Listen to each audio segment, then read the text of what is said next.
కారం రంగు రుచితో ఉంటుంది. ఆచి మిరపపొడి అదరగొట్టే కారం రంగు రుచి. విశాఖ స్టీల్ ప్లాంట్ ప్రైవేటీకరణను ఎట్టి పరిస్థితుల్లో అడ్డుకుంటామని మాట ఇచ్చిన కూటమి నేతలు ఇప్పుడు ఎక్కడికి పోయారని ప్రశ్నించారు వైసీపీ నేత బొత్స సత్యనారాయణ. 32 డిపార్ట్మెంట్స్ లో ఉద్యోగులను తొలగిస్తున్నారని, దేశంలో ఎక్కడైనా ఇలాంటి ఘటనలు జరిగాయా అని ప్రశ్నించారు.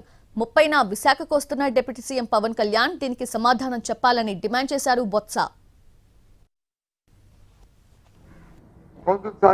చెప్పారు, ఎట్టి పరిస్థితుల్లోనూ ప్రైవేటిజం జరగదు, మేము ఉన్నంత వరకు జరగదు.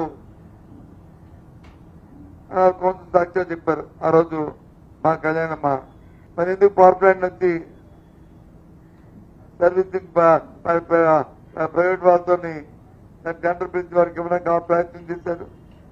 32 డిపార్ట్మెంట్ ని మరి ప్రభుత్వ సంస్థలో ఉన్న చేస్తున్న అధికారుల్ని అక్కడ తీసి ఉద్యోగస్తులు తీసి అది ప్రైవేట్ ఇచ్చి ప్రైవేట్ వాళ్ళతో ఆ కార్యక్రమం చేయిద్దామని చెప్పి ఎందుకు నిర్ణయం తీసుకున్నారు?